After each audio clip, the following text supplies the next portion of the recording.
Jean-Baptiste, c'est Jean-Baptiste qui va venir de inaugurer cela. Des milliers d'années après. Jean-Baptiste, Dieu lui dit que ton temple, c'est au Jourdain. Parce que dans le Jourdain, il y a un autel. Alors, tous les mêmes les prêtres, les souverains sacrificateurs, en ce temps, Jérusalem était choqué. Une révélation qui était venue bouleverser. Aucun prophète avant Jean-Baptiste n'était venu pour baptiser les gens dans le Jourdain. Mais comment se fait-il que Jean-Baptiste, dans toute l'histoire, on a examiné Moïse, on a examiné tout le monde, Esaïe, Jérémie, Ézéchiel, personne n'a baptisé au Jourdain. Et toi, tu viens. Et ce qui est intéressant, c'est que Jean-Baptiste faisait partie de la race des sacrificateurs. Il était de la race des sacrificateurs prophètes.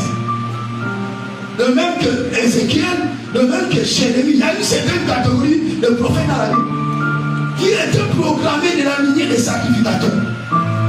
Rappelez-vous comment Jean-Baptiste est arrivé. Son père au temple était en train d'adorer, servir, offrir de l'encens dans le lieu saint. Gabriel apparu, n'est-ce pas? J'ai dit c'est à l'autel que les anges descendent. L'autel est fait pour faire descendre les anges. Mais il faut mettre le sacrifice sur l'autel. C'est la raison d'être le temple. Sinon le temple est vide et cru. Donc, lorsque Jésus vient, il monte, il rentre dans le Jourdain. En fait, vous voyez physiquement qu'il rentre dans le Jourdain. Non, il montait sur ses pierres. Parce que ces pierres, c'était l'autel. Et lorsque Jésus s'identifie à ses pierres, lorsqu'il ressort, il annonce aussi sa résurrection. La Bible déclare que le ciel s'ouvre. Dieu reconnaît, n'est-ce pas, le signe qui venait d'être posé. Il reconnaît qu'il y a déjà un agneau qui a été posé sur les 12 pierres qui symbolisent les 12 tribus d'Israël. Et les gens ne comprennent pas pourquoi. Lorsque Jésus vient, il dit, je suis venu pour les brebis perdues de la maison d'Israël. C'est normal. Les 12 pierres symbolisaient les 12 tribus d'Israël. Donc le ciel s'ouvre là-bas pour les 12 tribus d'Israël. Alléluia. Amen. Mais lorsque plus tard, mourant sur la croix, frère, c'est maintenant pour toute l'humanité. La preuve avec que la croix avait 4 côtés. Ce que vous ne connaissez pas lorsqu'on parle de l'autel. L'autel avait 4 cordes. Or, la corde dans le langage biblique, c'est le symbole de force. C'est le symbole de puissance. Il fallait, n'est-ce pas, un autel qui a 4 cordes. La croix a 4 points. Alléluia. Donc, il fallait un autel qui soit capable de détruire toutes les forces. Frères et sœurs, permettez-moi juste de vous prendre un exemple. J'ai vu quelque part quelqu'un qui était en train de rendre témoignage. Ici, on est dans un temple profane. Pour vous montrer que si dans un temple profane, il y a on peut mettre en mouvement les esprits. Appelez votre raison à l'église. Appelez votre raison les chrétiens. Alors dans ce temps profane, c'est comme dit, avant lorsque j'étais dans une confrérie, on allait pour le sacrifice annuel. Et bientôt l'année est en train d'aller à son terme. Ceux qui jouent encore avec leur vie, vous jouez avec votre vie chrétienne, vous serez surpris. Parce que lorsque la fin d'année approche, les démons ont un calendrier. Et chaque démon, on leur donne une liste, un nombre d'âmes qui doivent faire entrer dans le royaume de Dieu. Parce qu'il ne doit pas se présenter devant son maître à faire un compte rendu négatif. Voici pourquoi vous voyez dans la fin d'année, il y a beaucoup d'accidents, il y a beaucoup d'incidents. Les gens meurent n'importe comment. Prenez votre vie au sérieux. Sinon tu te réveilleras, tu es dans l'autre côté. Est-ce que vous comprenez? Donc cet homme dit, ils sont allés, on leur a exigé d'attraper une vierge.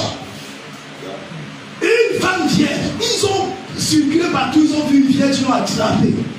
Ils l'ont amenée dans une forêt, ils l'ont droguée. Ils l'ont amenée dans la forêt et leur sacrifice là, annuel, ils le font sur une croix. Est-ce que vous comprenez? Ils ont attaché cette fille là dans la forêt. Et c'est lui qui était le plus âgé, qui est comme le chef du dirigeant, va prendre le couteau. Il va ouvrir le ventre de cette femme, de cette jeune fille. Et il va tirer les intestins. Il va arracher. Et ils vont prendre le sang qui coulait.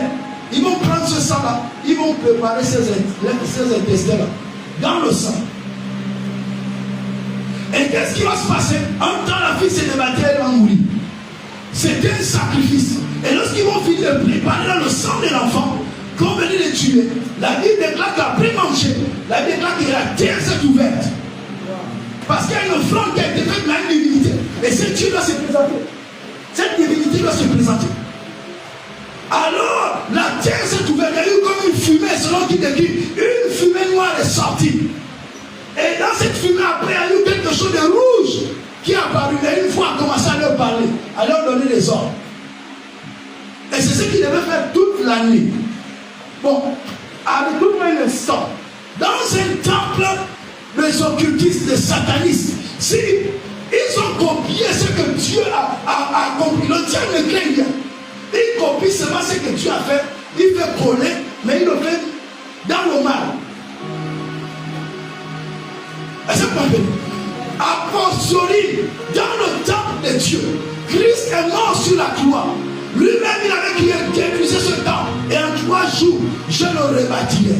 Il était en train de bâtir un temple, frères et sœurs, qui devait partir de la terre jusqu'au trône de Dieu. Frère, il y a un temple qui peut te faire partir de la terre jusqu'au trône de Dieu.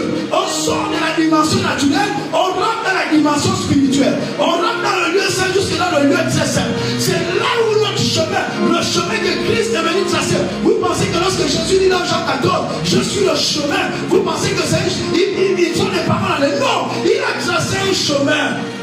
Et ce chemin, lorsque vous regardez Isaïe 35, il dit ceci que dans ces lieux-là, il y aura un chemin tracé, une voie appelée la voie sainte, que seuls les rachetés imagineront. Dans ce chemin-là, on n'y rencontrera ni les bêtes féroces, ni les animaux impurs. C'est comme ça.